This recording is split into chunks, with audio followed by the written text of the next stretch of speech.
Smart meter বাতিল সহ বিদ্যুৎ গ্রাহকদের বিভিন্ন সমস্যার সমাধানের দাবিতে করবুকে বিক্ষোভ মিছিল ও কর্মসূচি সংগঠিত করে সিপিআইএম এর মহকুমা কমিটির অফিস থেকে মিছিল বের হয়ে বিদ্যুৎ দপ্তরে গিয়ে পৌঁছায়। সেখানে বিদ্যুৎ গ্রাহকদের বিভিন্ন সমস্যা সমাধানের জন্য 5 দফা দাবি তুলে ধরা হয়।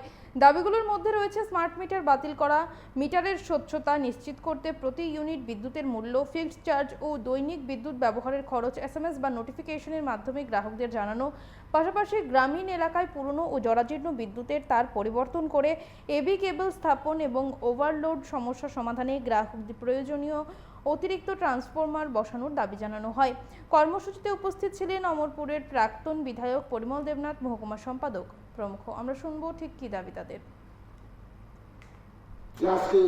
ওই তার নিজের লোক আদানি আম্বানি এরাই তো দেশের সবচেয়ে বেশি ধনী লোক, টাকা পয়সার মালিক।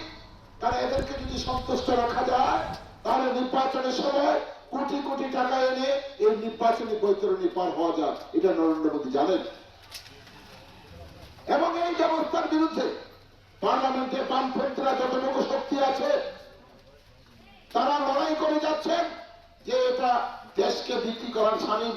আজকে এয়ারপোর্ট, কালকে রেল, পরশুদিন মাটির নিচে সম্পদ, এইগুলি বিক্রির মধ্য দিয়ে আজকে দেশকে বিক্রি করার যে চক্রান্ত, এই চক্রান্ত সম্বন্ধে আমাদের পার্টি সারা দেশের মানুষকে অ্যালার্ট করেছেন।